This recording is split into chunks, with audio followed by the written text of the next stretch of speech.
Hi, Shannon.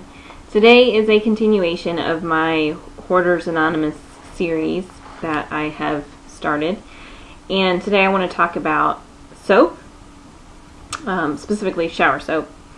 Everyone should be using soap. A lot of people have replaced soap with shower gel. Shower gel was never intended to actually replace your regular soap. Shower gel was designed to be a part of the exfoliation process. It was designed to be used with, loofahs or the kind of scrubby sponges, because originally those were used. You just used regular soap with them.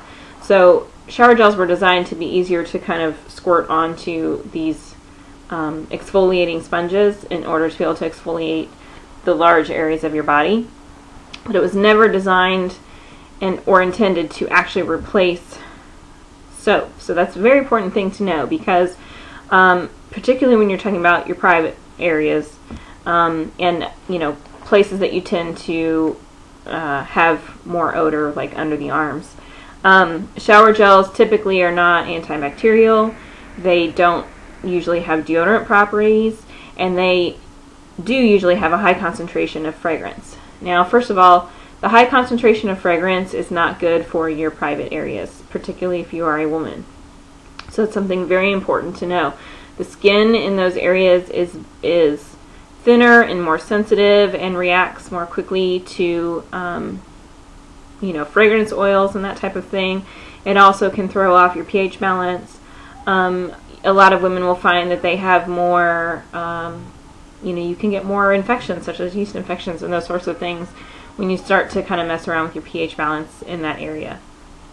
The deodorant and antiperspirant properties that are found in soaps are important, obviously, for under the arm area and any place where you have body hair, because shower gels are not going to strip body hair, particularly body hair in private areas, of scent. So in those cases, using a shampoo would actually work better than shower gels. So anyway, you kind of get the point. Shower gels have their purpose, but soap is very important as part of your regimen. However, it's also an item that you want to make sure you're not buying more than you can actually use. And so here is basically how I do it and how I keep from kind of hoarding and stocking up too much. YouTube has been really bad about teaching people, and I blame this on Lush hauls, about that you should, buy a bar of soap and then cut chunks off of it and that kind of thing.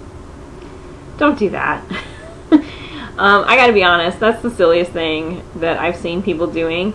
I get the fact that sometimes you get a bar of soap and it maybe at first is too big for your hands, or if it has really sharp edges, it's a little bit awkward to kind of lather up.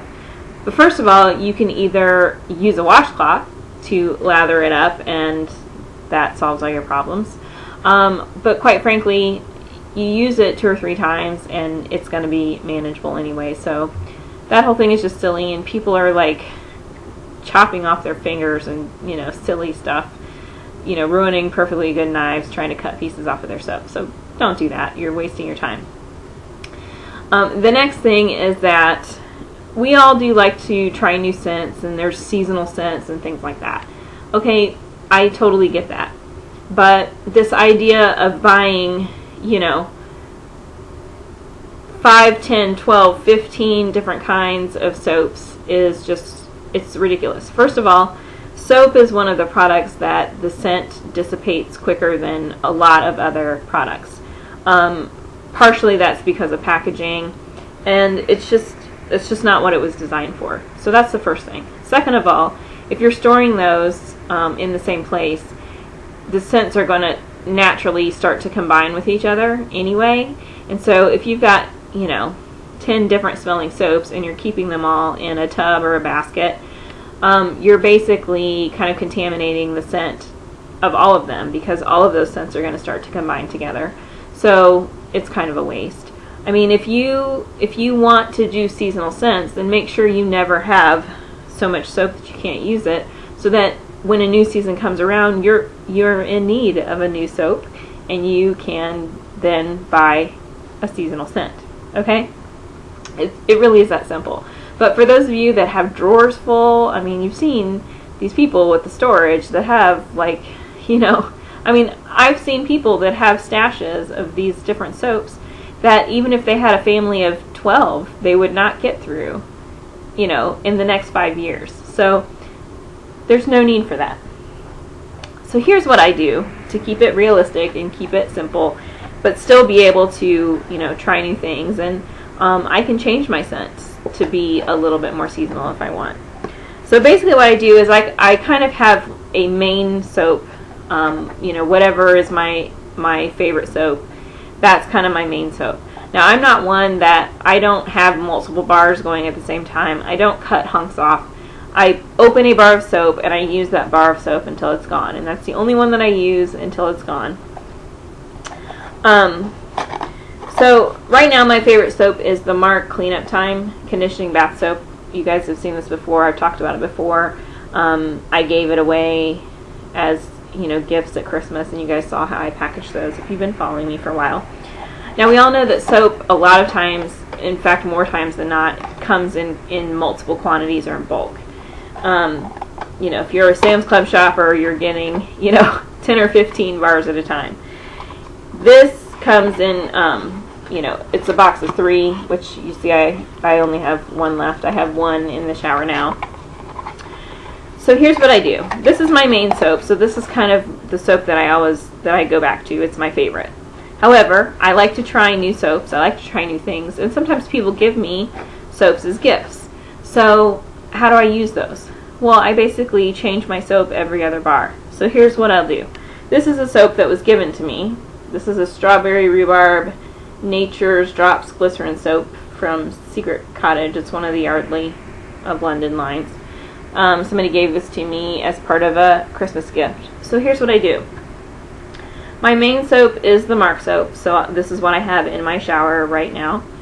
And when that bar is gone, I will switch, and I will use this one or another bar that, you know, I have random. When this bar is gone, I will go back and I will use a bar of my favorite soap again. When that bar is gone, I will use another, you know, kind of random soap that I have, or a soap that is, you know, specifically a seasonal scent. And I just go back and forth until they're gone. So when these bars are gone, you know, this is one that it's my favorite right now, so I probably will always repurchase this one. You know, when this one is gone, I'll buy another batch of them if they're still available, unless I find a soap that I like better, and then that kind of soap will become my, you know, my fallback. So I'm always going to use this one every other time, and then in between I'll be experimenting. Excuse me. I'll be experimenting in between with something, you know, something new, something that was given to me, something that is a new product out on the line, or something that I just want to try. And if the thing that I use that is new, if it has multiple bars with it, then, you know, I'm just going to trade it up until it's gone. Or I might kind of rotate every other one. Like, for instance, if I had, let's just say I have 2 bars of these and 1 bar of something else. Well, I'll use this, and then I'll use 1 bar of this. Then I'll use this again. I'll use the 1 bar of something else. Then I'll use this again, and I'll use my leftover bar of this. Okay? So it's really that simple. Or if I ran out of these and they don't make these anymore, then I'll just use, you know, this might be my new kind of fallback one. So, you know, it's really that simple. But there's no need when it comes to soap to have 9,000 bars, you know, in drawers or in baskets or in plastic tubs. You're just wasting your money, because I know that they smell good and I know that there's different kinds, but when you store them together like that, you're contaminating them. The scents all start to blend together. Sort of like if you have ever gotten a bag of candy, say somebody gave you a bag of candy at Halloween and there was a peppermint in it.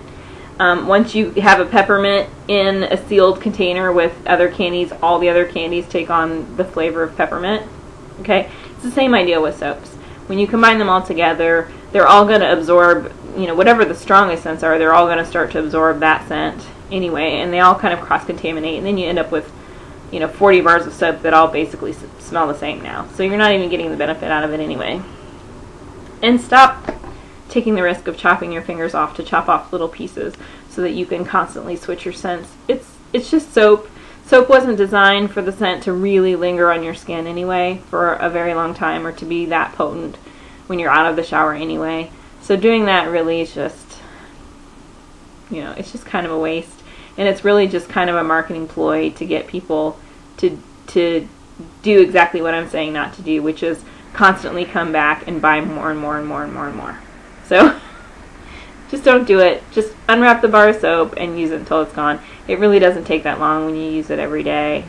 Anyway, I mean, a bar of soap lasts, you know, a month, 6 weeks, you know, not that long for one person. I go through it pretty regularly, so it's all good. So anyway, that is, there's no fancy day, lazy day really routine for me when it comes to my shower soap.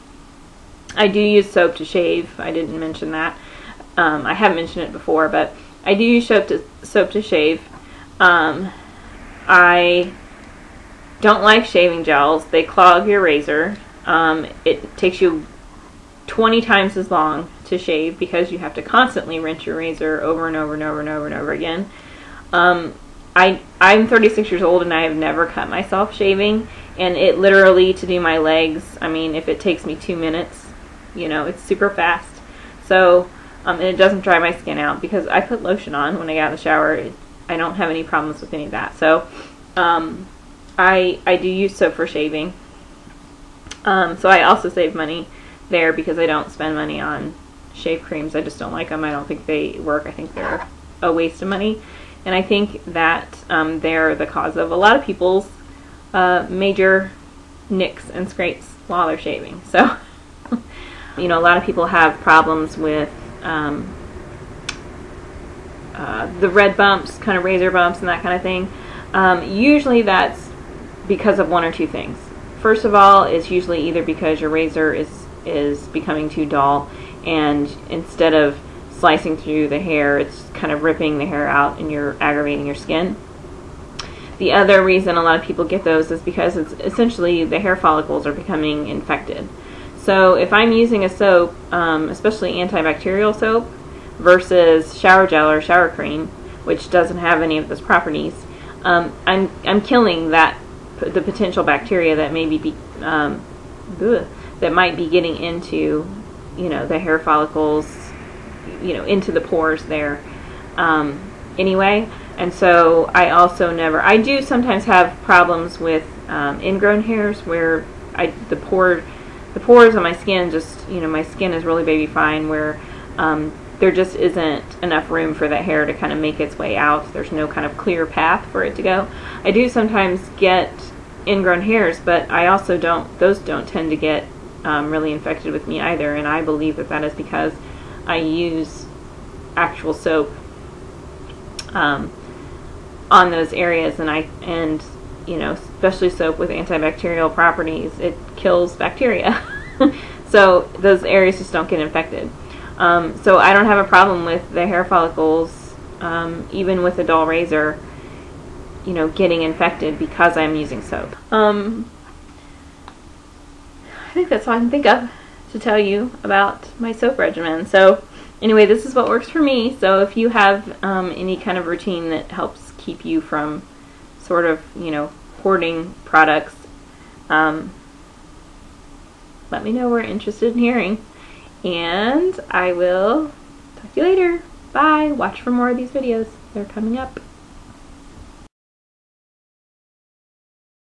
But first of all, stupid Java. So that's just another quick point I wanted to kind of throw out there, since I happen to mention the fact that I use soap for shaving. So anyway, just a quick note that I'm probably going to edit in somewhere if I can get it to make sense. Alrighty. I'm killing the potential bacteria that may be that might be getting into, you know, the hair follicle. Bleh, bleh, bleh.